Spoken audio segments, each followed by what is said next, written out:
What is going on, everybody? Happy Monday to you all. That's right. Steve's Kitchen is back in service once again. I hope you all had a wonderful weekend. I hope all of you got to do what you wanted to do. And I hope this week is nothing but prosperity and you guys make it a good one. It is Monday, April the 7th, 2025. And it is once again after a while being, on hiatus with this show, it is the return of Steve's Kitchen here on the Around the Point Network YouTube channel. What's going on, everyone? As always, I am Steve, and this is the good brother from beautiful sunny California, the one, the only Chase Oliver. Chase, how are you, bro? I'm doing well, Steve.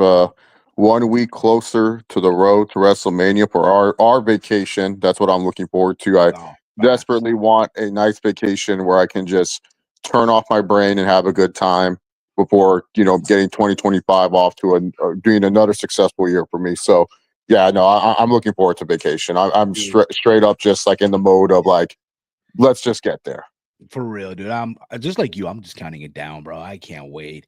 Um, it's like, bro, it's finally saying like, holy shit, we're like a week away. We're like a week away. It's gonna be more crazier, I believe, that Tuesday Yeah. before the trip. That's when it's like, yo, man, can the day get over with already? Like you're gonna wake up and be like, all right, can it be Wednesday already? Can it Yeah, be exactly. I've been playing my body too. Been like, as much as I don't like going to sleep later, I've been playing my body of like sleeping later so I can, and also waking up earlier. It's not the best way to get rest, but when you go to Vegas and you're going on a vacation like this, you kind of have to get used to being sleep deprived on some days. So I've been prepping my body for just being a little bit more sleep deprived than usual, which does tend out to work well for me when I go to Vegas. So or any long trip where I know I'm going to stay up really night, so stay up really late. So kind of preparing my body for that. So sorry if sometimes I may be low energy on these streams. It's just, hey guys, I'm trying to enjoy my vacation. I ain't trying same? to make my. I ain't trying to be all like, oh, I can't do this, can't do that. It's going to be a lot of things going on, but yeah, I just can't wait. It just feels like, man, it's just one more week. We just have to this whole week. How sometimes weeks just fly by. I really Yeah, hope this week just flies by. I I really swear, hope me too, bro. Like we can it just again, get go there. on. Like for me, right? And I've said this before, and I hate coming off here repetitive here, but I just can't help it in this case, right? Like I work at the airport. Okay. I work in the cargo area, but I do see on the other side, I get to see all these planes come in, like United, Delta, American Airlines, JetBlue. From time to time, I will see like the bougie planes, like Emirates and stuff like that, right? And I'm gonna be at work tomorrow and all that stuff. And these next couple of days, I'm like, man, yo, I just can't wait to be on the other side. I just can't wait, and it's really gonna kick in literally for me, like the Saturday before my vacation really kicks in. Like, can't wait, bro. Cannot fucking wait.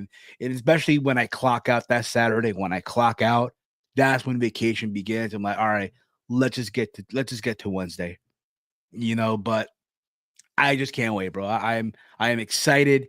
It needs to get here now. For real, for real. But we got one more week. One more week, and man, just if you will. What's going just from J Mac? What's up? I was at Dynasty, and it was my first going to an AEW show. Hopefully Nice, you had a man. nice. Hopefully you had fun. It's good to see, at least you spent the whole day. You went there on a Sunday, you left on a Monday. But hopefully it was a good one for you. It was fun, but too long. Yeah, I heard from a lot of people it was too long. What's going on, Chief? Yo, thank goodness I didn't attend Dynasty. 12:30 a.m. on Sunday. You mean Monday, early Monday morning? Come on, TK. But for the most part, dude, look, a lot of people over the last 24 hours or so are feeling some type of way about what happened at the end of Dynasty. Stop, Overall, stop. look, you okay? Oh shit. Alrighty then. No, I'm telling my dog to stop growling. He's just Oh, growling all the fucking time because he thinks someone's at the door. Because I have to watch the okay. dogs when no one's home. And this one dog, he's a Chihuahua. He fucking barks at everything. He thinks everything is happening. So I thought my mic was muted, but I guess I hit my mic to unmute. It's okay, bro. It happens. Um, a lot of people are how do I put this?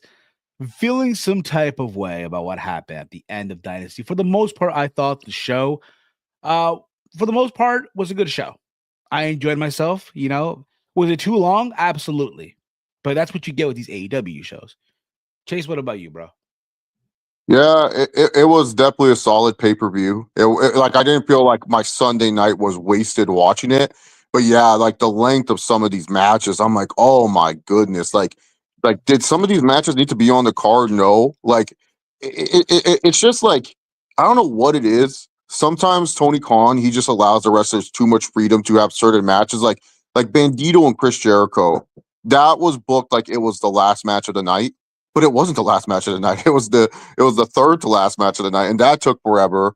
Cole and Garcia felt like it should have been much longer because they did the whole there's no time limit draw, but then it went below what the time limit's supposed to be for the TNT Championship, which is 20 minutes. I got the So times here, so if you want at the well, I'll in a bit, I'll talk. give me the I'll times because I know Jericho and freaking Bandito they've had to at least go 20 minutes. Like that match was way too fucking long. Now keep in mind, I'm on Cage Match. Now I don't know. Do they time it? I'm sure they time it from the moment the bell rings, right? Not from the moment the Match times are so confusing. Some people say it's when the entrances happen. Some people say it's when the bell rings. I don't know. So just okay. read the times. So Bandito and Jericho Chase, you said 20 minutes, right? Yeah, You are incorrect. It's 18 minutes and 12 seconds. it That's felt how like 20. felt like 20. Absolutely. Again, this easily could have not. This could have easily been honestly at the Super Card of Honor show, but that's just me, of course.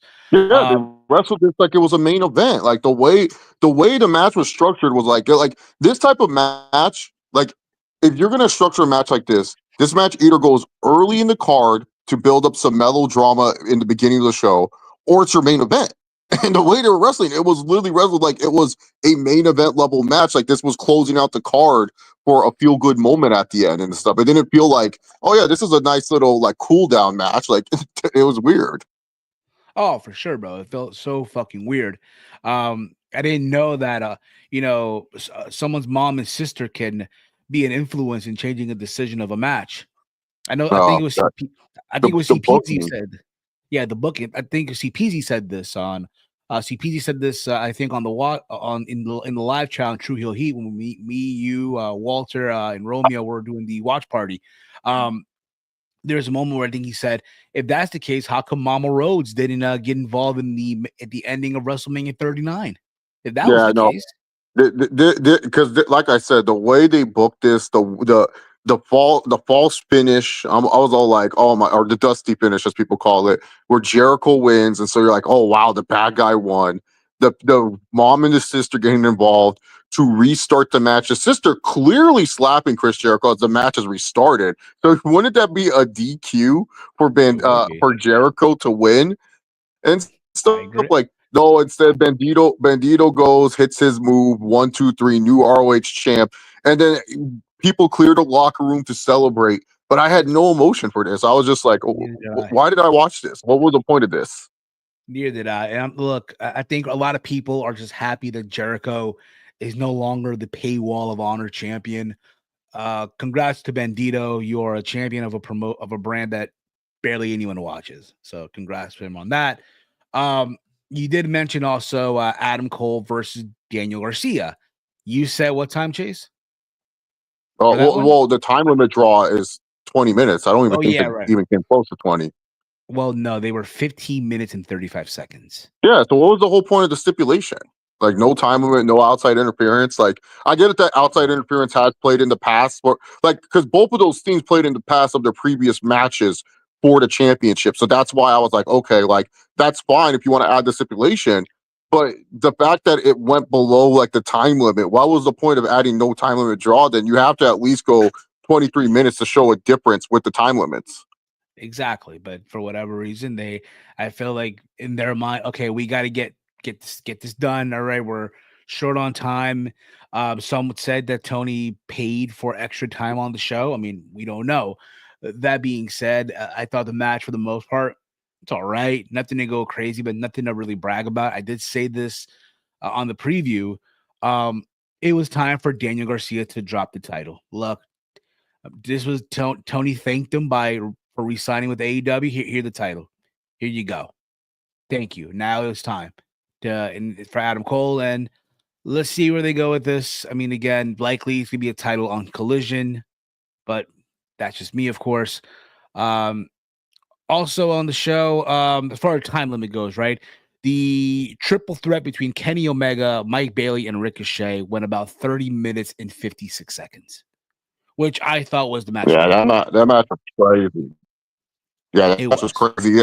Yeah, that match did feel long though. Like because I remember when I saw the time when that match was starting, because I was like, the one thing about Tony Khan recently, since he's gone to the monthly pay per views, before he went to the monthly pay per views, he would just like you wouldn't know. Like it was a crapshoot how long these AEW pay per views would be. But he was normally good on like ending the pay per views at 12 Eastern. Like that was the latest he would go. So this match started around 11:10 Eastern Standard Time. It did not end until like 11:42 Eastern Standard Time. So I was all like, yeah, man, like this match went long, but it was a great match. All three men killed it, and yeah, I enjoyed it a lot. It was a great triple threat. I don't think it's the best triple threat I've ever seen. And stuff. It's no Unbreakable '05, but still good stuff between these guys. Oh, of course, it was not an unbreakable 05 by no means, but I thought overall they killed it for the most part. And as I predicted, Ricochet did take the pin. You are not going to pin Speedball Mike Bailey, not yet, right? Not yet, at least. And then obviously after that, Okada came out, and that was it. He showed up, stared at Kenny. Kenny walked away. But we know where this is going. This is going to All in Texas, where there likely are, obviously, for the most part, not most likely, they will for sure unify both titles. And when that happens, it's time to retire the Continental title. Retire it. It's Jover. Um, J Mac writes here, the triple threat was my favorite match. It felt like an hour. It felt like an hour long though. You would have thought, look, man, that was going to be it. That was the main event, and then it kept going. The Chief writes here, now we know why the Bucks shredded papers and refused to help Team AEW back in October. Could be, for the most part. After this, again, I'm just going by times here. Before we get to the main event, of course, okay. Kyle Fletcher, Mark Briscoe, what about 16 minutes? Honestly, this match did not need to be on the show. This could have easily been on Dynamite, and that would have been fine. Would you agree, Chase, on that one? Well, yeah. No, like this one was just like I get they want to feature the Owen more, but this one it was fine for what it was. It was a good cool down match. But if you wanted this to be a cool down match that was good, you should have cut another match on the card. You didn't need to have this one go for the length that it did and stuff. But like I said, it was a good entertaining match. It wasn't like it was bad. It was not necessarily needed on this pay per view at the time. Absolutely. Also on the show, you had Tony Storm defending the women's championship against Megan Bayne. This match went about 15 minutes, 23 seconds. I did like Tony's homage to Rocky, right? She came out in the boxing robe, and you had Luther dressed up as Mickey. And the story was here. Look, Megan Bayne was dominant most of the match, and Tony Storm had to find a way to win. She did. I will say this: out of this match and the TBS title match, I prefer the women's title match, the AEW women's title match more. But that's just me, though. Of course, Chase. Anything you want to say that real quick, or? Well, there is no TBS title match, Steve. The TBS Oh yeah, champion wrestled on the card. But yeah. yeah, no, You're right. this match was actually really good. Really enjoyed what Tony Storm and Megan Bayne did. Nice little teaser of what Megan Bayne can become as a challenger to whoever is going to become champion in the near future. Definitely built her up as a force, and Tony Storm won with her trademark small package. Had no problem with the match. Thought it was really good. It's just more of like now it's more for Megan Bayne. What's the follow up with her? Because it seems to be a trend in AEW where either former champions or challengers, they tend to, like even though they're doing well and even though they have some traction, they tend to lose a lot of their TV time and they're not as featured as heavily as in the past. Like look at Harley Cameron. He was hot beyond all belief in February and still over with the crowd, but she's not as featured as much as she was. Like there's not like a featured feud for Harley Cameron. It's just more like, oh, and catch Collision this Saturday and Harley Cameron will be in action. Like that's pretty much it. Like if she does have any type of like character work, it's doing the Harley Graham stuff. Yeah, for sure. Um, from there, obviously, Mercedes Moné, Julia Hart, 13 minutes, 3 seconds is again the opening match of the women's Owen Hart tournament. This did not need to be on the show, in my opinion. This could have easily been on Dynamite, but that's just me. For the most part, yeah, Mercedes See, won. see, like they needed an Owens women match on the card. So I disagree when you say it doesn't need to be on the show. It just necessarily did not need to be this long. Like this was just Fair like enough. one of Fair those point. Fair point. like it's an opening match to the Owen. I get they've been kind of building Julia Hart up. It did not need to be this long. They could have cut time, but Mercedes, she needs her match time. Her and Cope, they love their match time. Speaking of Cope, Death Riders of Claudia Castagnoli, Pack, and Wheeler Yuta defending their trios title against rated FTR, Cash Wheeler, Cope, and Daz Harwood. Went about 14 minutes and 43 seconds, where rated FTR did not get to win. They did not win. And obviously, near the end of this, we all saw Dax Harwood went a little crazy on the tequila, and he turned his back on Cope, which then led to Cash Wheeler to join, and they both took out Cope. And where did this go? Most likely, again, if I'm predicting here, Chase, this might lead to Christian Cage reuniting with Cope and FTR versus Cope and Christian at All In. Yep, most likely that's the route.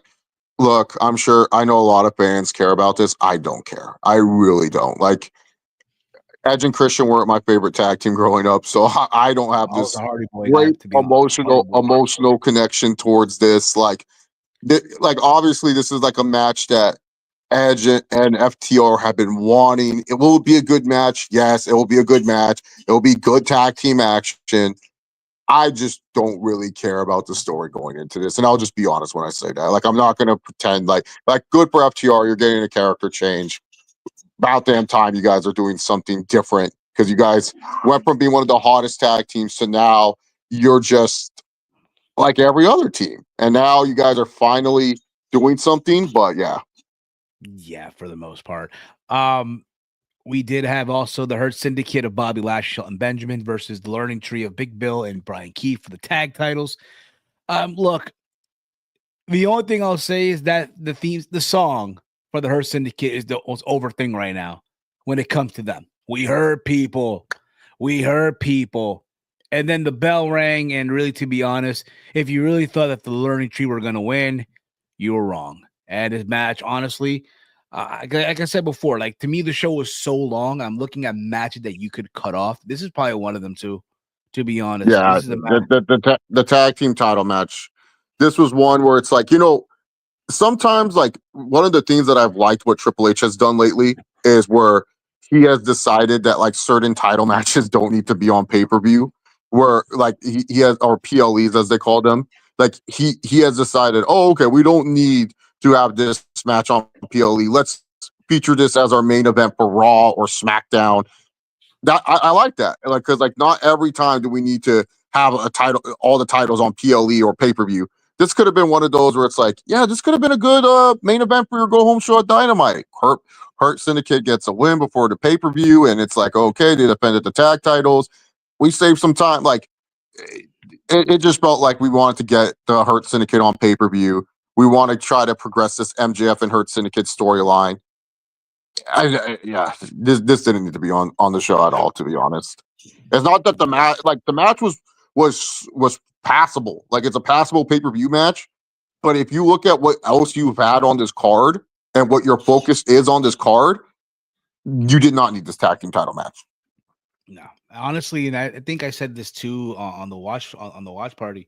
Um, if there was a match I would have flipped, is probably I would have had Bowens and Caster be on the main card, and I would have probably put the tag title match, or if not, the Jericho Bandito on the 0 hour.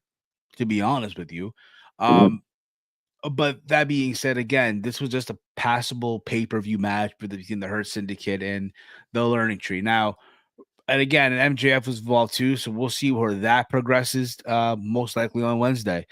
Um, and then you had Will Ospreay and Kevin Knight, which was again the opening match of the Owen. This was about 13 minutes 46 seconds. This was a very fun match to kick off the show. I know a lot of people were not big on Kevin Knight being in this tournament, considering what the significance of the Owen is, because if you win, you do get a world title match at All In, which is their biggest show of the year. And Kevin Knight just showed up to AEW. What has he done to earn this opportunity to participate for AEW, which is in this case the Owen, such a prestigious tournament? And for the most part, I thought, you know what, he was able to go out there and show that he could hang with Will Ospreay. But y'all knew going in Ospreay was going to win. So, yeah. Anything you want to add to this, Chase? No, like Kevin Knight just loses a match and it was good. And that's fine. It does nothing. It just adds Ospreay advance. Like, it adds nothing. It just adds nothing. That's it. For sure. Reading some comments here. TJ writes here, the main event ruined the show. I literally turned my TV off the second I saw the Young Bucks. A lot of people said the Young Bucks moment is when the show is a waste. What's going on, Davey? What's up, y'all? Can somebody tell TK that half of the card could have been on weekly TV? Damn, Philly don't like Yuta, and he's from Philly. He also writes here, why do they have MJF down in the tag division? The man is the longest world title reign in AEW history. It's a great question. That's a very good question, man. I don't know why. Hopefully he's the wild card. I hope he's the wild card in the Owen, but we'll see how that goes. Safet writes here, the tag team titles match should have been in the main event of Dynamite or Collision and should not be on Dynasty. But now that we talk most, let's get to the main event between Jon Moxley and Swerve. This got a lot of people upset. A lot of people going into the show were under the impression that Swerve Strickland was gonna beat Jon Moxley. Dynasty is Swerve's show, right? Considering he won the title from Samoa Joe at last year's Dynasty, right? And everyone had this expectation, right? Finally, the Death Rider story is going to be over with. It's morning again in AEW. Well, that didn't happen. That did not happen. Look, the match for the most part, it was a fine match, right? I didn't understand why they started with, technical wrestling at the beginning, but then they got to, they got to the blood. They got that table spot where Swerve stomped on Mox and he fell through the Spanish announce table. You did have your Marina Shafir running, and then Nana got involved too. And then it looked like, what's going to happen here, right? And then Hangman comes out. He's confused. And who should he attack between Swerve or Jon Moxley? And then out came the Death Riders. And then that's where everything went to shit, right? That's where everything went to shit because it led to Hangman hitting the dead eye on Moxley. The referee's down because he got hit with a chair. And it looks like, okay, here we go. Moxley is going to lose. Swerve is going to win. Everybody's going to go home happy. And then the lights go out. The lights go out. And you're wondering to yourself, who is it going to be? Who is going to show up, right? And then the next thing you know, it's the Young Bucks. And they hit the BTE trigger on Swerve. And that's how Jon Moxley retained his title. I'll be honest with you, man. How would I put this? I've never been so happy seeing somebody lose. I'm honest about it. Chase, what about you, bro? Man, because you're a troll, dude. You just like trolling the AEW fans. That's the reason why. Like, what is the reason why you were so happy, Steve? What? Give me a legit reason besides that you just want to troll AEW fans. Because you said it. You said it. You want to see him lose because you want their reaction online. You want to see people. That's trolling. That is trolling. But at the same time, bro. Okay, you know why? Because then after the show, the camera. They're off the air. That's not it. You tell me you did not know this. Why did you want Moxley to win? Give me a legit reason besides I wanted to see because Steve, you can't hide the fact you're not really that big into AEW, which is fine. Like, it's not a big deal. It doesn't hurt you as a wrestling fan. But what was it Moxley winning that you felt you were so happy that Swerve lost? Like, like that you've never been more happier? Like, what is it besides you want to troll? I'm just asking. Okay, I'll tell you. You see, everyone thought, oh, Swerve's gonna win. It's gonna be Swerve's moment, right?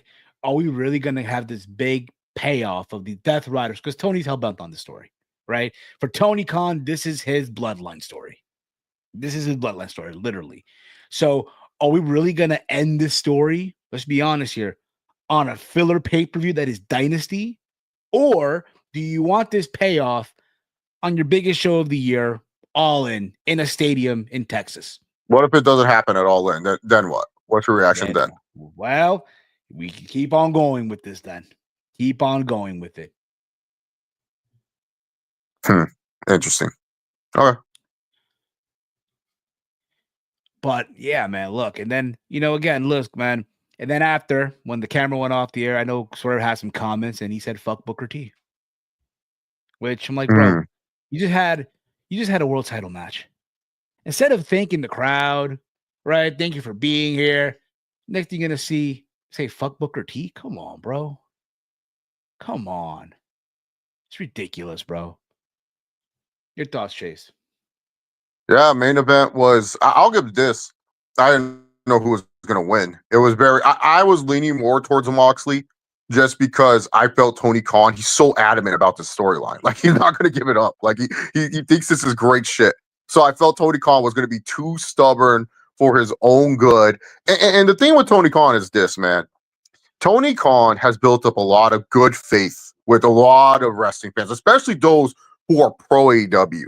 Like, the pro AEW crowd, I guarantee you, a month from now, a week from now, actually, not even a month, a week from now, they ain't going to bitch about this. They're just going to move on. They're just going to be like, oh, well, he did that mistake, but it's okay because he explained it on Wednesday and it's all good. AEW's all, like, that's pretty much it. Tony Khan, like, him giving the title to Swerve would have just him admitting that he was a bad booker. And Tony Khan doesn't want to do that. He doesn't want to admit that he's a bad booker. Like, he does not want to concede that this is a bad storyline. He does not. Tony Khan is perfectly fine with people being mad at him for this night because he knows. It's just like, oh, okay, well, I've done all these other great things. They're just going to forgive me at the end of the day. That's just how it is. The fans are just going to forgive Tony Khan at the end of the day. They're not going to get on him for this because, like, they're going to get on him. Like, yeah, they're going to complain about it during the post shows and the reviews. But this is not something that they're going to be talking about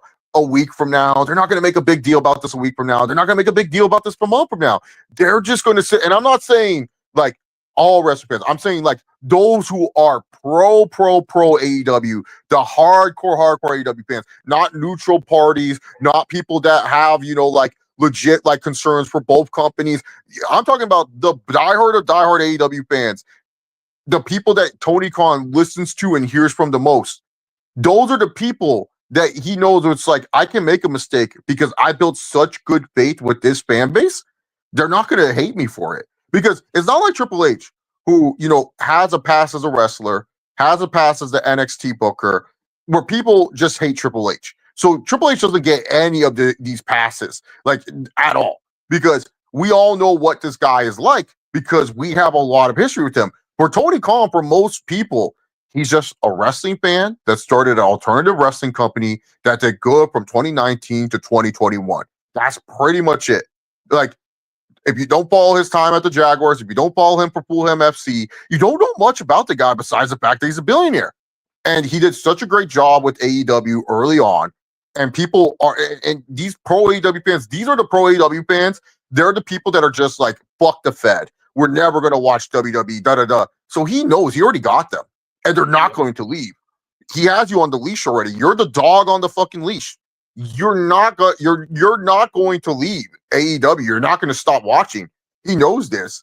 And he looks at the numbers and he's looking at the metrics and he's saying to himself, John Moxley is the most successful, whether it's for good or bad reasons. He doesn't care. This is a fact. He just doesn't care. He's like, it could be bad all he wants. He doesn't care. Because he's looking at the numbers and the numbers doing good. People are going to say, well, Swerve's numbers were also good. Yeah, and this is how Tony Khan's looking at it. Oh, well, Swerve's numbers were good, but you know who also was in the segment? John Moxley was in the segment. And so now Moxley gets more of the rub too at the end of the day. So that's the thing. He has these fans on a leash. He knows he can make a mistake like this. And guess what? It's all going to be forgiven. It's going to be forgotten about. It's going to be swept under the rug. People mad and upset about this now. It doesn't matter because this is not like with TNA, where TNA just kept fucking up after fucking up after fucking up after fucking up to where it was just like fans had enough and said, we're done watching this. This is legit like AEW's first big fuck you to the fans type of moment. This is like the barbed wire death match was just hilarious. The exploding barbed wire death match where like that, it was just sparklers. That was just hilarious. That was just like funny how that happened and stuff. But it wasn't like one of those where it was like you were pissed that you were watching this.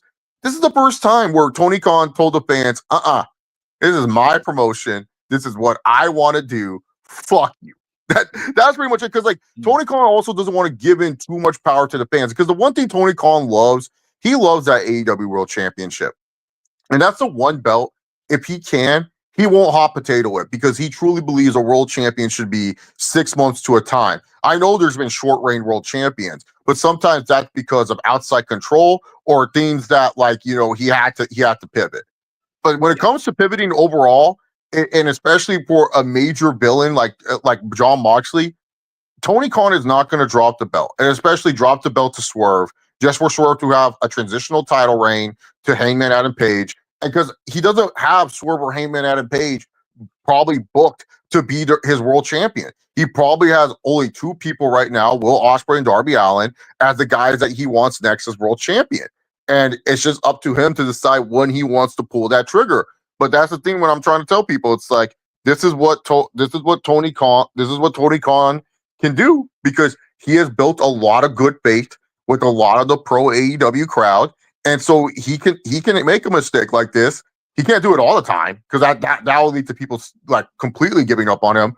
But he can do this one time because of the fact of the matter is this: he hasn't done this in the past where he has told the fans fuck off, because most of the pro AEW fans have liked what he's done.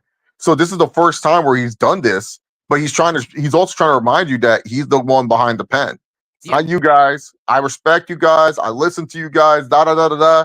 But at the end of the day, it's his company, and he's going to do what he wants. And Tony Khan definitely wasn't going to put the belt on Swerve to course correct to prove a point, because the thing is, he's just proving to people that if he gives up on this Death Rider storyline that he's still invested in, that he's just a bad booker, and he won't admit that. He won't admit that at all. Like, that's one thing he does not want to give up, is the title of being a bad booker. We can call him a bad booker, us as fans. We can criticize. There's a lot of channels I follow. They all criticize Tony Khan's booking, whether they like AEW or hate AEW. But they all criticize Tony Khan's booking. But Tony Khan does not want to admit that this world title storyline is bad. He does not want to admit that he is booking this horribly. So he's sticking to his guns with it. Yeah. And we'll just have to wait and see what he wants to do with it. But just letting y'all know, this decision, people are upset about it now. I see some people in the chat upset about it. Are y'all going to be upset a week from now, a month from now? No, that's what I'm asking. I'm legit asking this question. Is this decision going to make you stop watching AEW? No, because he's built up a lot of good faith. And if it does, cool, good on you. You guys are showing that you take a stance on something. But Tony Khan, he knows most of y'all ain't going to take that stance, because you guys have loved and support, and you want to see AEW do well. As you should. You want to see this company do well. I think that should be the goal. Like, you want this company to thrive and succeed. The problem is he's just too stubborn to admit that, this is a bad booking. This is a bad booking right now. But at the same time, on the opposite side of the coin, I got to be honest. I got to commend Tony Khan. I got to commend him. He stuck to his guns. He stuck to it. It could have been easy for him, let's be honest here, to change his mind. You know what? I was giving a Swerve. That could have been easy. But he stuck to it. Yeah, well, it's also because Tony Khan doesn't want to give the fans too much power too. He doesn't want it where it's like, hey, like I will always do what the fans want. Because then it's just like, look, if Tony Khan always did what the fans wanted, then the company would just have no structure. It would just be like whoever's hot for the time being and all that other stuff. Like, then it's a fan-run company, which is not a bad thing. You want to keep your fans happy, but not every fan is going to be happy of just result. Not every fan is going to be like, oh, I'm down with Swerve winning and stuff like that. Like, there are some fans like you, Steve, but for different reasons, they're happy Swerve lost because they just don't like him as a person. They don't like what Swerve represents as a person and stuff. John Moxley is just like people are just sick of the saddle ring because it sucks. Like I'm someone that is tired of this Death Rider storyline, but I understand why Tony. Like, do I agree with it? No, I don't agree. Just because I understand something does not mean I have to agree with it. I just understand what Tony Khan's trying to do. Does not mean I agree with it. Like, I understand what certain people are about. Does not mean I agree with their beliefs and stuff. I just have an understanding. And I understand Tony Khan, he really wants this to be a magical payoff moment where someone takes the title out of the briefcase and we see the championship again. And it's just like look, I'll say this in some minor defense of Tony Khan. I don't think Swerve was the guy for it. I know a lot of people could be like, that's crazy. Da, da, da. And here's the thing. In the beginning of this Death Rider storyline, Swerve did not give two fucks about the Death Riders. He just did not care. He just did not care. Like, you know, Swerve was in his own little universe doing whatever the fuck he was doing. With Hangman and Page. Hangman, Bobby Lashley, other stuff. He was more focused on other stuff than like it wasn't like Swerve was like this AEW, this champion for AEW. You know what I'm saying? Like it wasn't like he was in the parking lot trying to introduce the Death Riders when they come to the building. You know who was someone that ran out to help Bryan Danielson and made sure that he was good was Will Ospreay. And I always felt Will Ospreay like, do I think Will Ospreay's winning the title? I hope so. Am I 100% confident it's going to happen? I don't know. Just depends on what Tony Khan wants. It's up to Tony Khan to decide this. But I always felt Will Ospreay made more sense to me as someone to beat Jon Moxley for the title because he was there in the beginning. And the only reason why Will didn't continue on that story because and this is what I like what AEW did. They gave a simple reason. The Don Callis family is a thorn in his side, and he needs to get rid of them before going for that world championship because he can't focus on it. He admitted it. And it was just like, okay, like, do I like it? No. But at least there's a reason to why he can't go for it. He's not going for the world title and why he's not hating on Jon Moxley. Look, Darby Allin, this is on Tony Khan, like allowing Darby Allin to go climb Mount Everest. I'm one of the guys that, you know, Sting asked you, can you promise me this? Can you make Darby a world champion? Like, look, there was talks in 2024. Darby was going to win the title. And it felt like Darby was going to beat Bryan Danielson for the world title, retire Danielson, become the world champion. Plans changed. Moxley came back after, you know, there was that weird report. We don't know if it's true or not. That Moxley was upset with AEW booking and that he thought it was stupid and he doesn't like it, yada, yada, yada. And then he comes back and all of a sudden it's whatever Mox wants, Mox gets. It's been like that since 2024. And, you know, the thing is, I Swerve to me just felt like it was a quick fix. It was putting a Band-Aid over the gaping hole. Like that's what it was. It was just like, okay, we have this bad world title reign, but we can fix it real quick with Swerve. But it wasn't the long-term super glue solution that will heal and mend what people were watching. It just felt like we put the Band-Aid on it. Now what? And that's what it was with Swerve, where it just felt like besides Heyman Adam Page and being a transitional champion, which I don't think Tony Khan likes. He does not like transitional champions. I think he's only had two transitional champions his whole time booking AEW. Jon Moxley when he beat CM Punk, and then Samoa Joe. That was it. Those were his only two transitional champions. But I think he hates it. He does not like it. He's fine with all the other belts having transitional champs, but not his world title. His world title is sacred. And he wants to make sure the world champion feels like the most important person and has the most important reign. Yes. I'm reading some comments from the chat. Chief, Deja Vu, sound like you guys are talking about Vince, LOL, with the laughing emoji. Because people need to understand. He's a booker. He is. Like, the thing is, I told people this, and people didn't want to listen. Like, I've been saying this for fucking years. Like, it's just one of those things. People are now realizing it. Like, the thing is, I'm not as upset with this because I was expecting some sort of chance that John Moxley will retain. I wasn't falling into this lull and this belief. I wasn't making up in my head that Swerve could win. I felt both men had a great chance to win.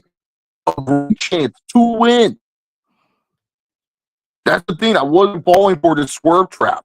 I wasn't getting emotionally invested into it because I did not feel like, oh, this was, look, Tony Khan is going to do what he's going to do. And that's just it. You guys just got to learn. Once you learn to accept that, like, you can be upset. I'm not telling people don't be upset. You have every right to be upset because the story sucks. I'm not saying don't be upset. But until you realize how Tony Khan is as a booker, that's when you will realize, okay, this is just how he operates. He's a goof. Yeah. And this comes back to it too, bro. Tony Khan got his money already from Max. He's going to do what the fuck he wants to do, whether folks like it or not. He's going to do whatever he wants at the end of the fucking day. So it begs the question, you know? Hey, can you highlight this ain't Texas's tweet or comment? I just want, hey, Texas, if you're still in the chat, what are the 3 times he pivoted? Because I'm trying to think in the top of my head. If you can answer that, please and thank you. Because I'm really like, what are the 3 times he's pivoted? Because I don't know Tony Khan as a pivoter. Tony Khan like someone he has a plan, and he's so. I'm sorry. No, I just want Tony Khan feels like an e-ped. Like, have you guys ever done e-peds? Like, Steve, you've done some cough-peds and stuff, right? Yeah. Call of Honor, bro. I'm a former COH world champion and internet champion. Yeah. So I used to do e-peds, man. I used to do e-ped. It was the same shit as e-pedding where we had the booker and there's someone that he liked that did promos and he kept that champion, even though there was other guys that could have won, but he kept that guy champion for the story and stuff like that. And it would be frustrating. Sometimes I was on that side of the spectrum where I was the champion and I kept winning. And then, like, literally, even though I felt like I won the promo exchange, because like e-peds were like competition, he told me I was losing at WrestleMania. And I was like, what? How? I beat this guy. I got a new champion. It's like, what? What do you mean? That's how Tony Khan is. Tony Khan has his plans, and he won't change them no matter what. No matter who's hot, who's over, Tony Khan has decided, I got my plans. And the problem is this, Tony Khan will always justify it because he has stats behind him. Like that's the thing. He has the statistical stats behind him that this John Moxley title reign is a success. Like, that's it. That's the issue. It's because the stats are showing that it's a success. Is it a success? No, it's a bad title reign from a TV perspective. But because he has numbers and physical, tangible things to rub in our faces, it's always going to be a success.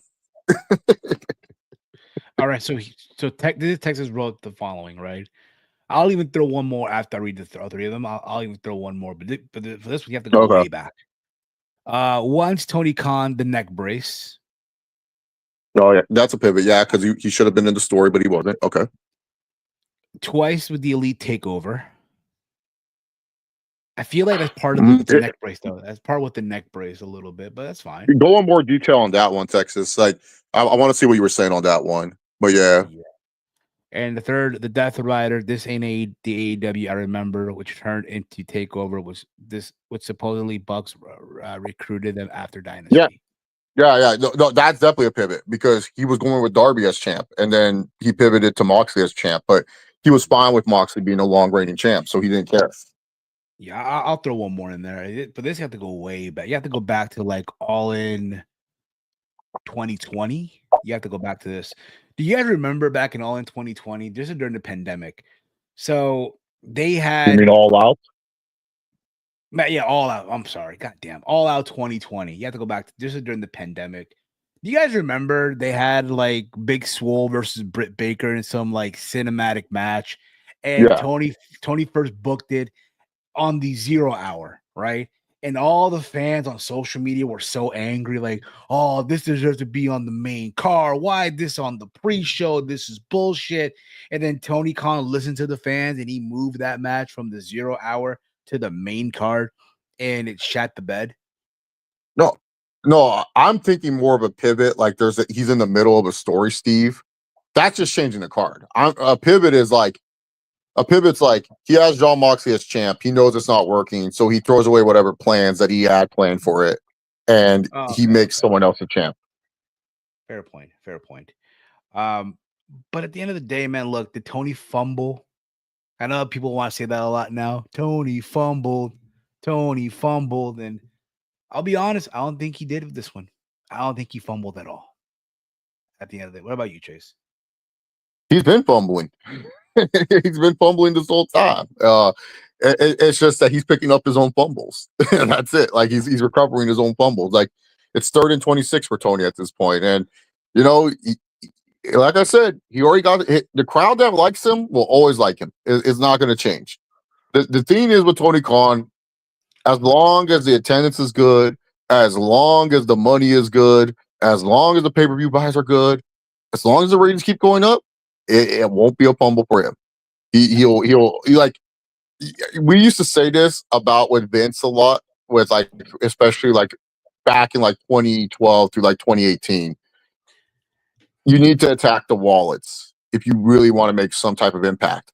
But the problem is with WWE, they've been around for so long. They have this really deep, dedicated, loyal fan base, and it's that deep, dedicated, loyal fan base is way bigger than what AEW's deep and dedicated, loyal fan base is. So, like, it would never happen because you have these people that will always attend WrestleMania, will always go to these events, help WWE become profitable.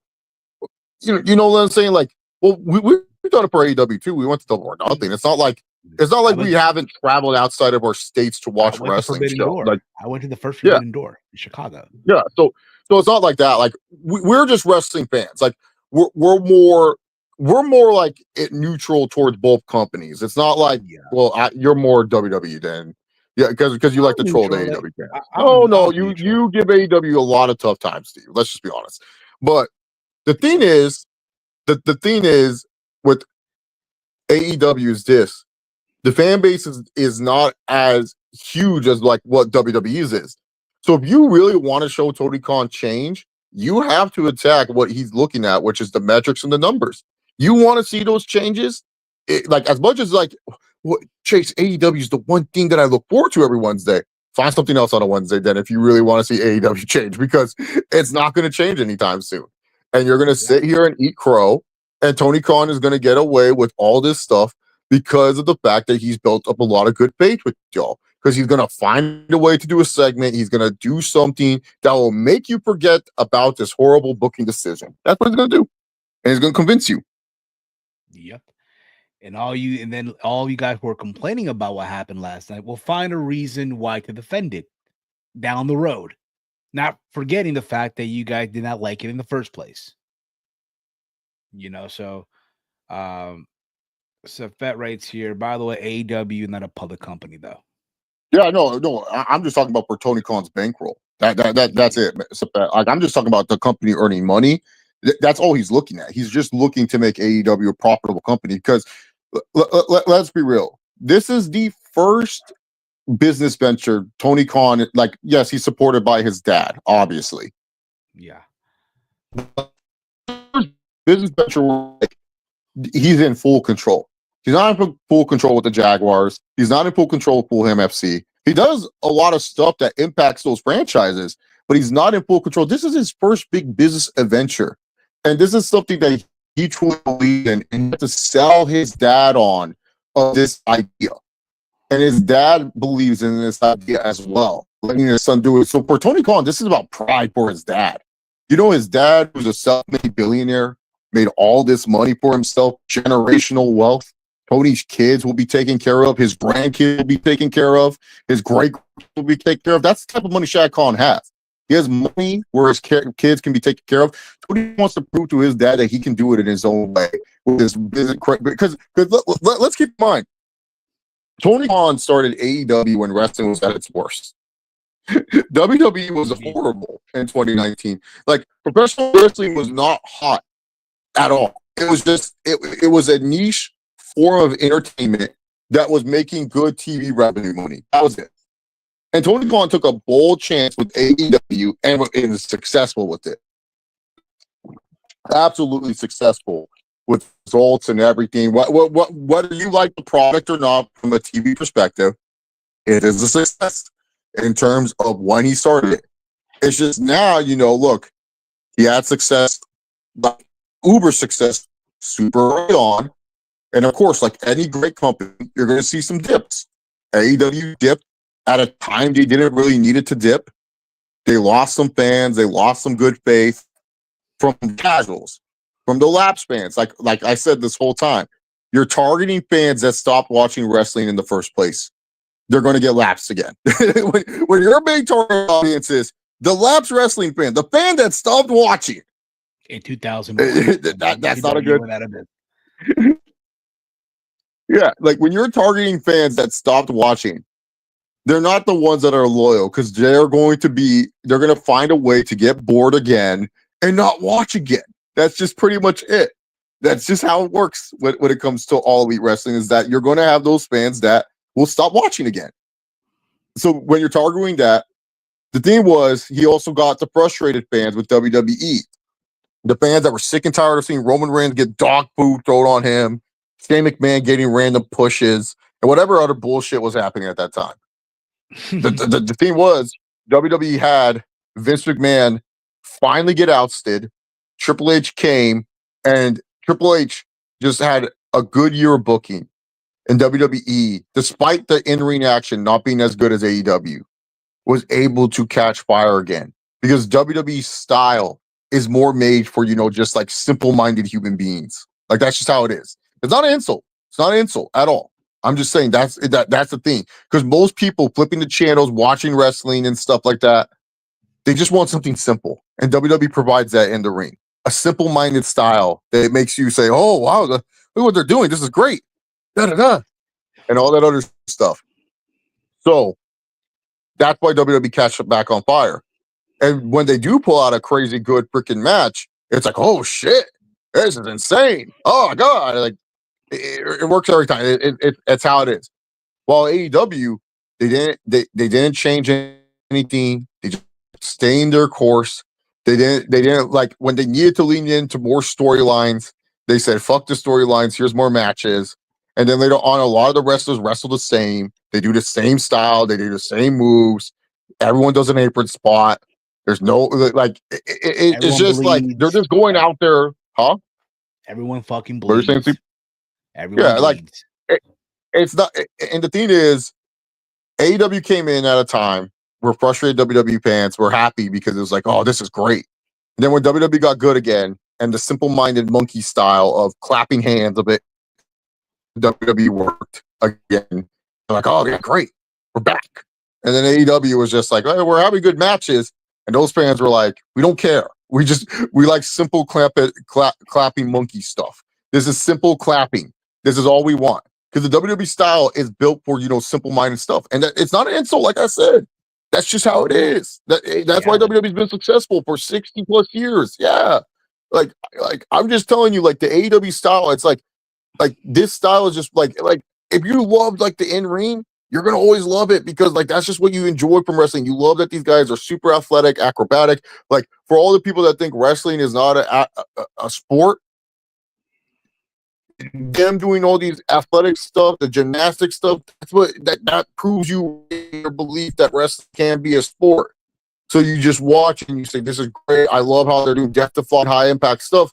It's just the thing is, when every match feels like that, most casual audiences, most test subject audiences will get bored because it's just the same repetitive loop over and over and over again. It doesn't matter how many times, because like it doesn't matter that, oh, well, Will Ospreay did this 630. Cool. I just saw another motherfucker do a 630 a match ago. It's just like with video games, when you just get so tired of the same loop over and over again. So when a game does something game breaking and does the boundaries of the same loop, you say, wow, this is great. This is awesome. So that's just how it is with AEW for the casuals. I'm not saying for the pro AEW fan. There's a reason why I am diversifying the types of fans. I'm not saying all fans. I'm saying the casual fans that watch wrestling casually, that will check out wrestling because they like it, blah, blah, blah. AEW is at this point where AEW is like, restoring fan interest. And They have been doing well in that. They have been doing good. You notice how most of the in-ring action is not as repetitive. They're trying to blend and do a lot of different things, and they're doing a good job this year at that. They're doing a good job blending. Like it's helping them. It is definitely helping them. But the thing is, AEW is for Tony Khan to prove that he can run a successful business to his dad, and he can make money. And that's it. He wants to show his dad that he can make an empire, just like Vince did with WWE. And then some. Yeah. He wants to show that he can also bring everyone together. All these promotions like CMLL and New Japan and Rev Pro, and we can all get along. Which now we think about it, that led now. You look at WWE now; they're working with TNA, they're working with Pro Wrestling Noah. So there's that. At least Tony is doing something right. You know what I mean? In some aspects. Yeah. But Totally. This is in Texas right here. As long as they get 100K plus buys and the pay-per-view at $60 a pop, that's a minimum of 6 million made. Wouldn't that be 600K? Yeah, that's what I'm saying. 600K. 6 million. Yeah, because 6 million would be like a million pay-per-view, but I guess maybe who knows? Like exactly. No, 60 times 100. Oh no, it's what? Yeah. He's right. Yeah. 60. Yeah, 6 million. Yeah, no, yeah. I was trying to $60. I'm trying to do that to zero. Add the zeros because you just have to add the zeros. That's how you do that math. So yeah, because if it was 100,000 times $6, yeah, exactly. He's making money. 6 million. Like UFC don't even do that. UFC has to hide their pay-per-view numbers because they're so fucking horrible right now. Yeah. Like notice with AEW, they haven't raised their pay-per-view prices at all compared to like other like boxing now. Boxing is ridiculous. It's like $100 for a pay-per-view nowadays, man, because they know the pay-per-view buys are not that good. And it's not Canelo, it's not Terrence Crawford, it's not even Usyk. It's just two random folks that no one knows and they're fighting. That's the price. And speaking of which, I know last night before we logged off, because us as a family, we did watch the media scrum and all that stuff, and we were looking also at the cage match rating. So as of right now, I'm gonna do a quick refresh. The cage match rating for the show is up 6.62 so far. We left the Mox and Swerve match at a 2 point something or 3 point something. I remember. And I did say, hey, it'll probably go up, later on in the day. As we speak right now, cage match has given that match a 4.40. Oh, okay. Yeah, I mean, there's some people that actually like the match. Yeah, people who did. Like the wrestling part was fine. It's just that decision at the end is like, dang, And again, look, what this did, whether y'all liked it or not, this is gonna make you want to watch Dynamite on Wednesday. And who knows? This could help Dynamite break through from that 600,000. Because you're going to want to hear what the Young Bucks have to say. An explanation to why they helped, John Moxley. Yeah, and if you guys do watch, you're just justifying what Tony Khan was saying at the press conference. He's looking at the numbers, he's looking at the stats. Because like all you're doing is if you watch on Wednesday, you're just proving Tony Khan right. That's all you're doing. And you're just adding into that Moxley is a successful world champion. You really want change? You don't watch on Wednesday, and then you have Tony Khan panic saying, I did all this great booking, and then no one's watching. Like what? You watch it illegally. That's what you do. You watch on no. You just don't watch. You just don't care. You show Tony Khan that you don't care what he's going to do because he doesn't care for you.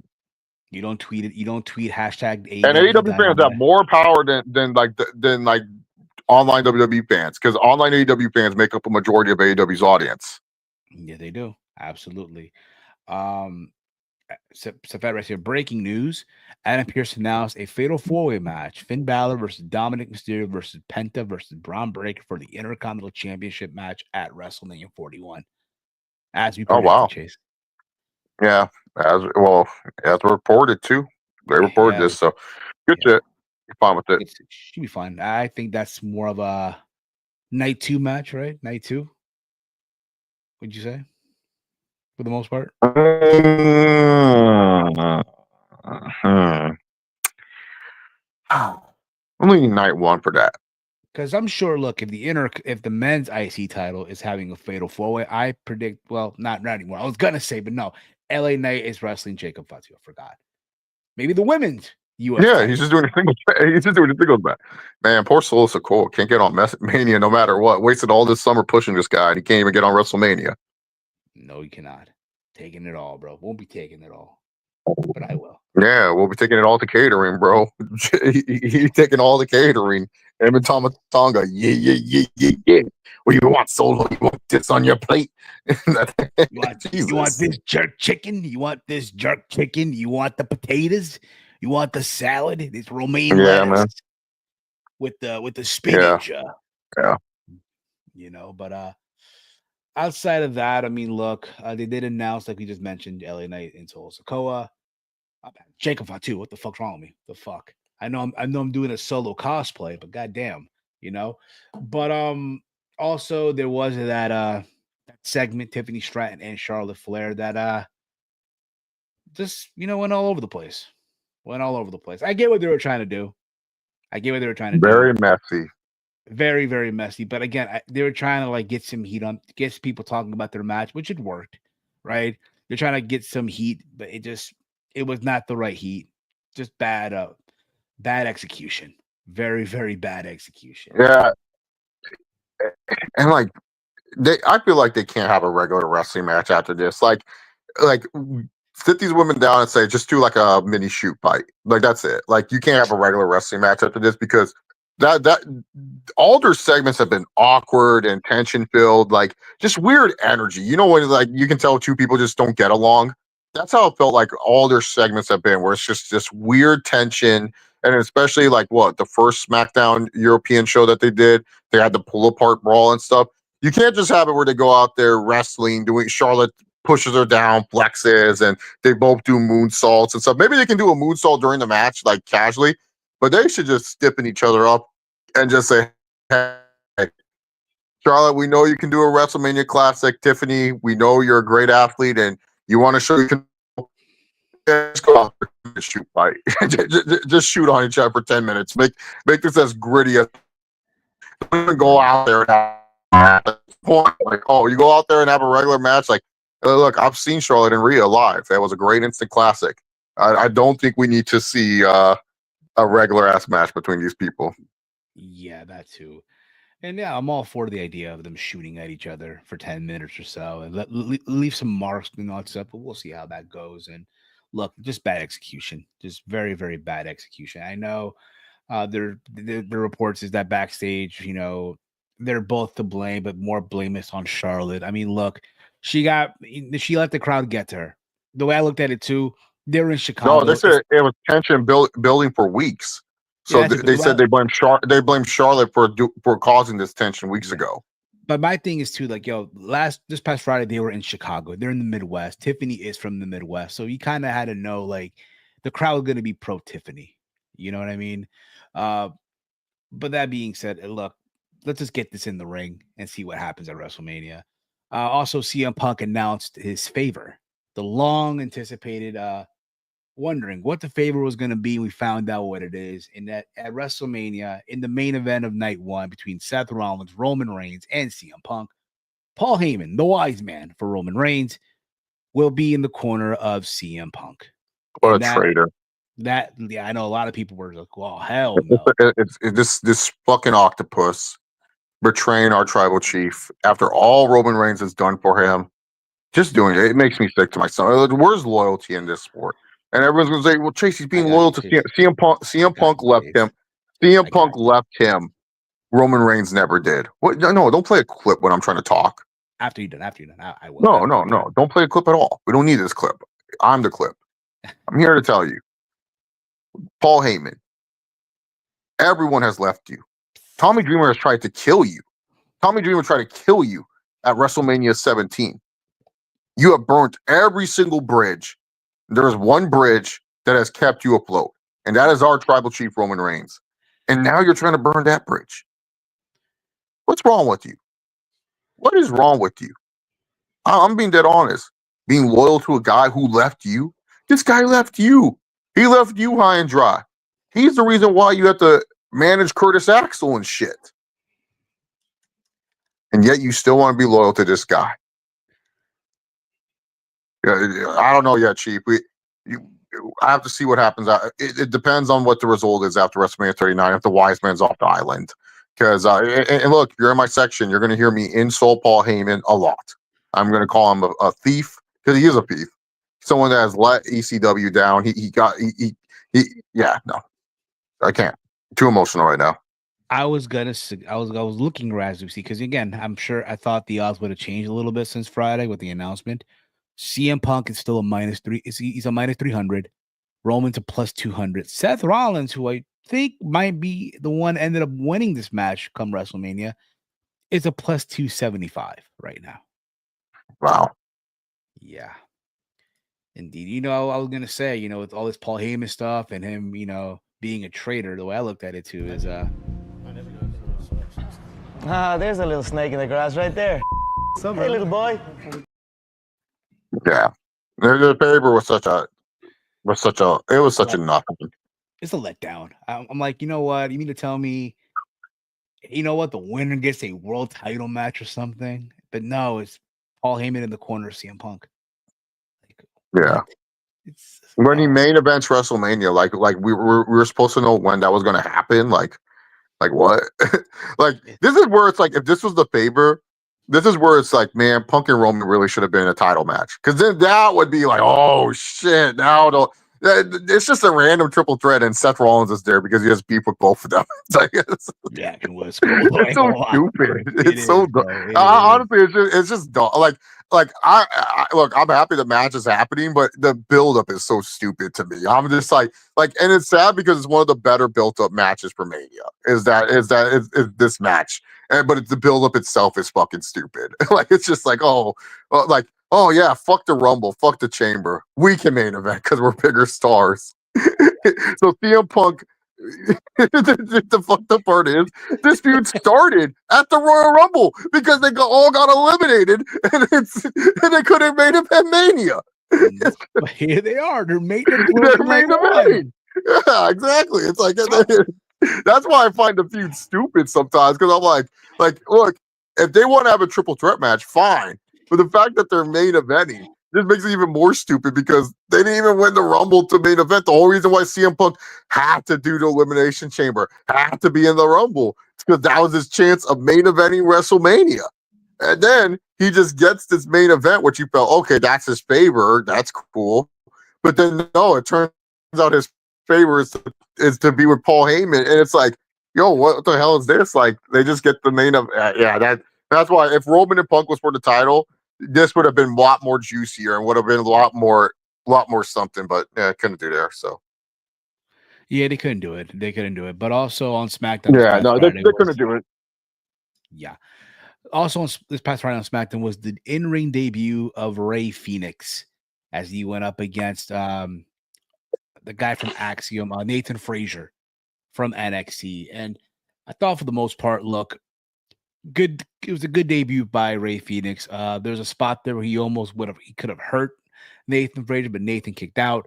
So thankfully he's okay. But I thought if I'm to like which one was a better debut of the two between Penta and Rey, I thought Penta was the better one for the most part. But because Penta's opponent showcased what Penta could do. Yeah. You came away from this match and you're like, man, Nathan Frazier's pretty damn good. You weren't that impressed with Rey Fenix. You felt like, man, this Nathan Frazier kid, why he ain't on TV more often? Yeah, exactly. To my understanding, this Friday, the tag team wrestler. This guy looked like he's a single star. NXT? What? I got to watch on CW. Okay. That's how Nathan Frazier literally came out of that match, and you're just like, this guy's pretty good. They could use this guy in the big car. Absolutely. Tag team guy. Like that's how he came out in this match. Like Rey Fenix just looked like, yeah, Rey Fenix is cool. He can do good moves. They had good counters.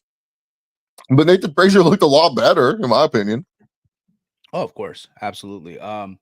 This Friday it will be Rey Fenix versus Humberto of the LWO of the LWO. Right? No, of Santos. Legado Fantasma. I'm sorry, Legado Fantasma. which will be a fine, which will probably be a fine match for the most part. I'm sure they're gonna work to raise style, so we'll see how that See, goes on Friday. that's the proper Ray Phoenix match because you know Humberto's not going to impress as much, and you're just going to be like, oh, okay. Okay, for sure, yes. But that's basically it. I know also MLW had an event, their Battle Riot show, where Matt Riddle defended the MLW World Title. He in a 40-man, like Royal Rumble style match, and he won the entire thing. And it was also the MLW debut of Bishop Dyer, the former Baron Corbin, and also it was the return of Alex Hammerstone to MLW, the former TNA signee that wrestled Josh Alexander, I think, at Bound for Glory. So there was that. I mean, to be honest, this just let you guys know before we put a bow on this. Damn, we're not even going to mention RVD came back to the TNA theme. And it was like, Rob Van Dam. Did he really? Oh, What was yeah, he this? came out to the TNA team. I'm marked out. Oh, really? Oh, bro. Again, that's crazy, bro. I Rob was marking Van the fuck Dam. out, bro. I was like, yeah, man, that TNA theme gets shit on, but I always thought it was hilarious. It was. It was a good theme. It was a good theme for the most part. Former TNA World Champion himself, Rob Van, didn't he? In his first try, won the title against AJ Styles. I remember 2010, Yeah, and yeah, and then everybody and he came even out, he no job Rob, bro. He didn't job to anyone in TNA. showed up, and they bought the confetti, the confetti, and all that stuff. I remember for the most Yeah, part, but yeah, I mean, outside of that, that was basically what's been going on. Look, we're just excited for WrestleMania. We're excited, bro. Our trip next week, cannot fucking wait to be in Vegas. Um, Speaking of which, this week, me and Chase will be dropping a part 2 to our tips for WrestleMania Vegas. mhm. You know, I know Chase explained it, the other day, but basically, how to behave on the strip, proper footwear, in the works, etiquette. Make sure you guys give that a watch. UFC preview from Romeo. Yeah, let's go. Yeah, we could preview, I guess, UFC 314 real quick if you want. We could do Yeah. that. Let's see here. 314, right? Let me go on the UFC website here. And then let me also I guess share the screen while Cards always subject to change.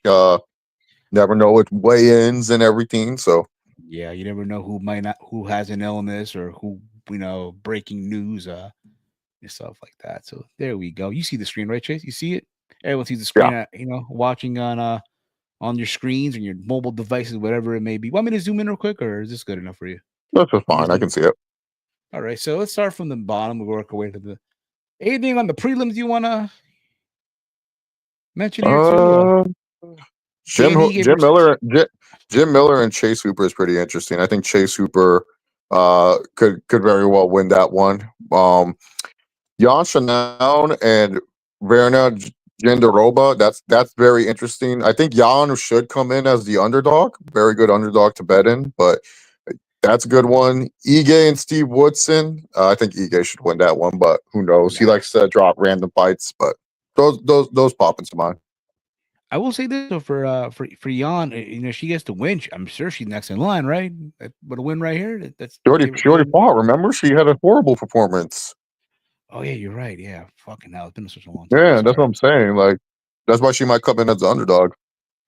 And look, we got here now with the main card. We have Nikita Krylov. If I'm butchering the name, I apologize.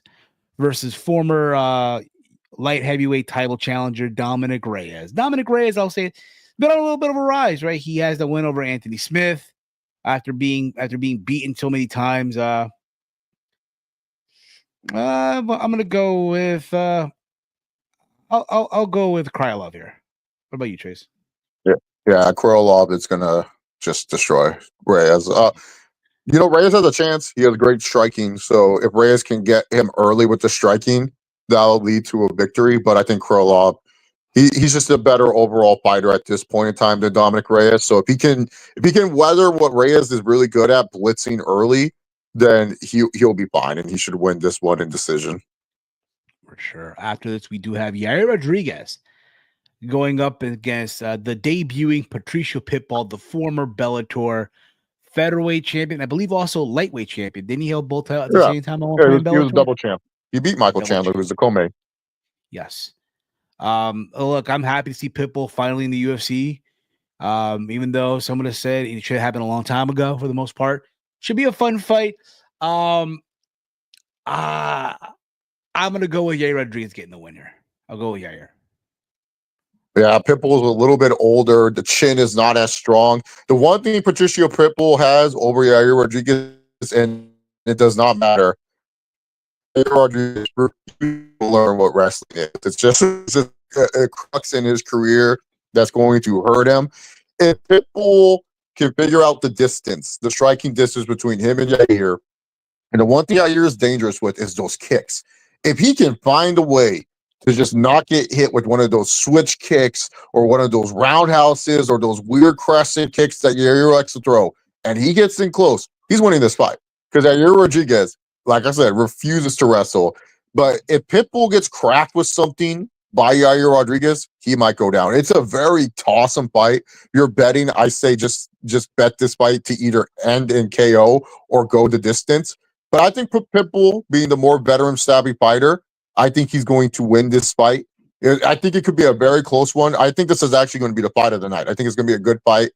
Pitbull, this guy does not give up. He's a fun fighter. Happy he's in the UFC. I don't think he has a chance to be a UFC champion just because bantamweight. He's in a tough division. Like bantamweight, I tell people all the time, it's the deepest division in the UFC. Like it's just so fucking deep. So I don't think he has a really good shot. Or I mean, featherweight. He's in featherweight. Featherweight is still a deep division. It's a tough division, but I don't think I also give his brother. Featherweight, I don't think he has a chance. He did fight at bantamweight. He did lose to what's his face? What Pettis' kid? Sergio's not kid. Pettis' brother. Sergio. He lost to Sergio. Sergio Pettis, yeah. Yeah, going for the bantamweight title and stuff. He has fought bantamweight in the past. But Pitbull, I think he'll win, but I don't see him becoming a UFC champion. But he's a good fighter. I like watching him fight. Yes. I'm just happy for the guy. From there, we go to a very anticipated fight between John Silva, who's coming out of a first round knockout TKO win, this time going up against Bryce Mitchell. And I know a lot of people are just dying to see Bryce Mitchell get his ass kicked for what his comment that he said a while back. If you remember the press conference they had was a couple of months ago, their back and forth exchange. You know, John Silva's starting to fight the fuck Bryce Mitchell chance and stuff like that. If you look at the odds right now, John Silva is a minus 340. Bryce Mitchell's a plus 270. I think John Silva gets the win here. Yeah, John Silva coming out of that great Fighting Nerds camp that everyone loves and adores. He's just overall that fighter in Bryce Mitchell right now because he can counteract what Bryce Mitchell's good at, the smothering jiu-jitsu based offense, and John Silva's good on his back. So just an overall better fighter. Bryce Mitchell, you know, he better hope his striking has improved because that's the one thing that's holding him back to getting that next level is that he just doesn't have good striking. So yeah, John Silva wins. Should be either by, I think he wins by submission. Okay. From there, we go to the co-main event. We have Iron Michael Chandler versus Patty the Batty Pimblett. Look, Michael Chandler, when he's on the card, you know it's going to be a fun fight for the most part. But there's also a factor in, you know, Michael Chandler's coming off that loss against Charles do Bronx Oliveira. Patty Pimblett's coming off that submission win against Bobby Green. For me, it's kind of back and forth. They're like, you know, for Patty Plymouth, this is a step up in competition. Obviously, you're fighting against a former lightweight challenger, former champion in Bellator, what have you. It's tough. It's tough because I like both guys here, to be honest. But you know what? I'm gonna bite the bullet. I like that plus 130. I'm gonna go with Michael Chandler on this one. Yeah, Chandler's my favorite underdog. And the thing with Chandler is he has not lost his power. Like you saw that in the do Bronx fight. He got Charles Oliveira late in the fight. His fight IQ has gone down from like what is Michael Chandler. But the thing with Michael Chandler, Chandler. He's facing Patty Pimblett. Look, Patty Pimblett, the one thing about him, he gets all the hype, he gets all the admiration, but people sleep on his really good jiu-jitsu. He's a very good jiu-jitsu based fighter. He can definitely catch Michael Chandler in a bad situation and choke him out. The one thing Patty Pimblett has not really improved on to show that he's one of the elites in the lightweight division, his striking is not there yet. He's still lacking in some areas of the striking department. And you have to survive that early Michael Chandler blitz. And I do feel like this is very similar to the Dan Hooker fight. Chandler's going to stalk his prey, and he's going to get an early knockout. I think Chandler is going to win by knockout over Patty Pimblett. I think Pimblett does have a chance. Like, there's a reason why Pimblett is a favorite too. There could be some injury we don't know about with Chandler, but Chandler's never going to come out with it until after the fight. So there could be a reasoning, but also too, this could be the odds makers looking at it as Patty Pimblett is steadily improving as a UFC fighter. He's steadily improving, and they're going with the guy who's steadily improving compared to the guy who, let's face it, is older and is on a decline in his career.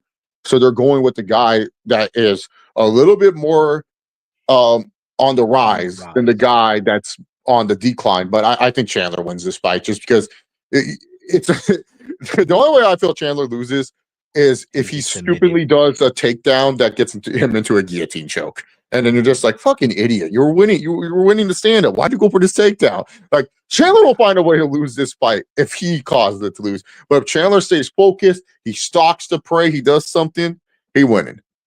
I will say this. I think this fight, Chandler will win, but I think this fight will go to distance. This is probably a fight that I could see going all 3 rounds for the most part. I don't see the distance for this one. I think it's knockout. Well, maybe so. And then we get the main event.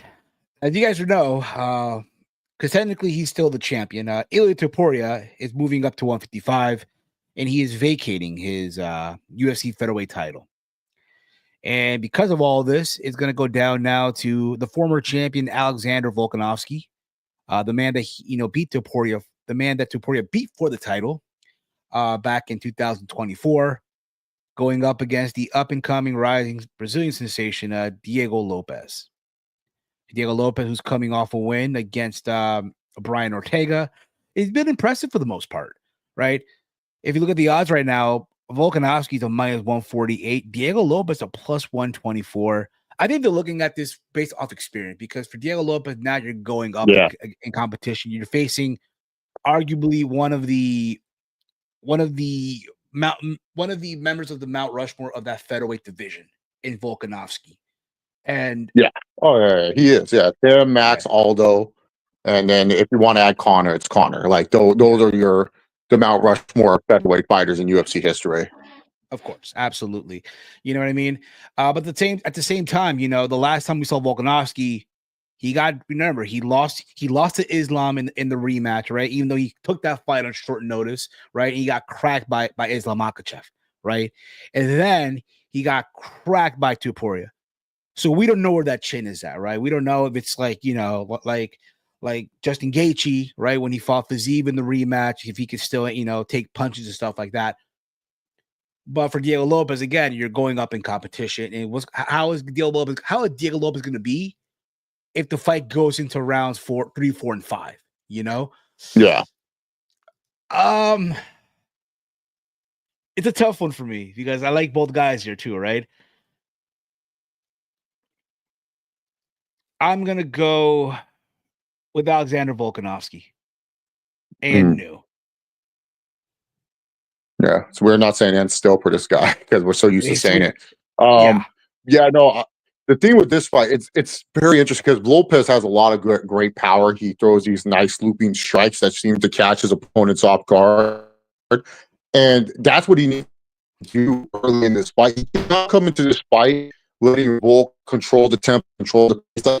You can't come into this fight respecting Volk in the sense of, I'll let Volk take the action. Because once you let Volk take the action, that's how you're going to lose this fight. Because I feel Diego Lopez's controlled chaos that he has plays to his advantage. He needs to strike early and strike often if he wants to win. Because the thing with Volkanovski is this. Volk is a very much like I think the reason why the odds makers have this fight, the favor to Volk, is because of the fact Diego Lopez has only lost from the UFC since he took a short notice fight with Evolov, is because Evolov controlled him with the wrestling.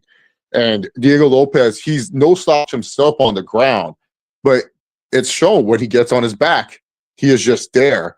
And I think a lot of people are looking at this as hey, Volk's going to try to just win his belt back. He might just take Diego Lopez down and just fuck him up the whole time. And that's the way you're looking at it, is where Volk is a more overall MMA fighter. Diego Lopez, it's still a mystery of what he is as a fighter. We know he's fun. We know he's charismatic, and he's a great watch. But he needs to come in early and often. He needs to take big chances early in the fight and get Volk. Because you let Volk control that tempo, like that's where Topuria found a lot of success. He took a lot of risk going for the jab against Volk, getting counterpunch. But he needs to not show a lot of respect to Volk, because the minute Volk feels your power and you turn Volk into just like he can't get his strikes off to do wrestling, you're going to win this fight. You're going to make every takedown telegraph. You're going to be able to stuff him.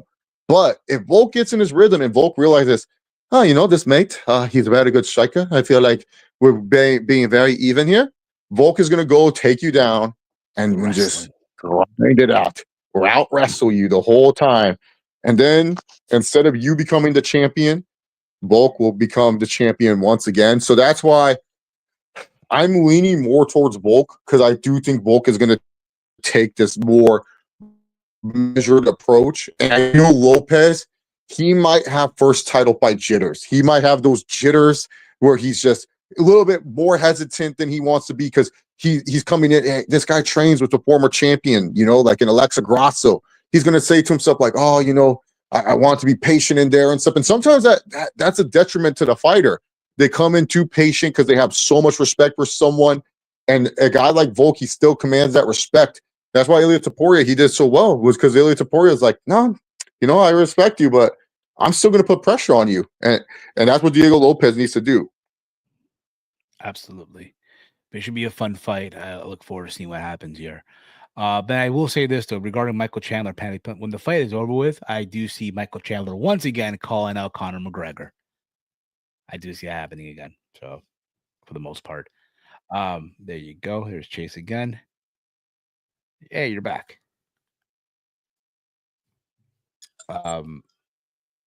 Weston Richard, Tony did fumble with Penta, Phoenix, and Ricky. We will see. For the most part. Until they become world champions, we can't be saying that. Yeah, exactly. We can't say that. I mean, I know Ricky's now the North American champion, but I mean, good for him on that. But that's basically going to be it for us. Again, guys, make sure you guys tune in tomorrow for the Raw Rundown, where we will recap everything that's going to happen tonight on Monday Night Raw, which is about to start in a little bit here. And Wednesday is once again another watch along for something about Dynamite, AEW Dynamite, the post Dynasty show, which should be a fun one considering what went down on Sunday. So make sure you tune in for that. And if you are an ATP channel member, which you can by hitting the join button, it's only $2.99 a month. And you get perks such as joining me and the gang here for the watch party every single Wednesday. We will be doing one more ATP gaming. I know we said we're done with it, but we'll be doing one more after hearing what the boys had to say at the end of Mystery Vortex. There will be the last stand, which will take place after WrestleMania. Okay. But this Thursday, myself and Chase will be live again, giving you guys, like we mentioned earlier, part 2 of our WrestleMania trips. This is how, again, surviving the strip and all that fun stuff. So make sure you tune in for that one. All right. But that's going to be it for us. Like I said, man, we can't wait. We can't wait. One more week, bro. One more week. It has to go by fast. All right. But much love to all of you. Thank you all for watching. All right. If you guys are new to the channel, hit the subscribe button down below. Give this video a big old thumbs up. Share it through social media with all your friends. You guys can follow the Around the Point Network at AT Point Network. Follow me on X at Heel Steven. And Chase, let them know where can they check you out. Yeah, you guys can follow me on X at ChaseOliver68. That's going to be it for us, guys. Much love to all of you once again for tuning in. All right. Thank you, guys. For myself, for Chase, and for the gang, this has been another live edition of Steve's Kitchen here on the Around the Point Network. Good night, everyone. Listen. Fuck up. Get out!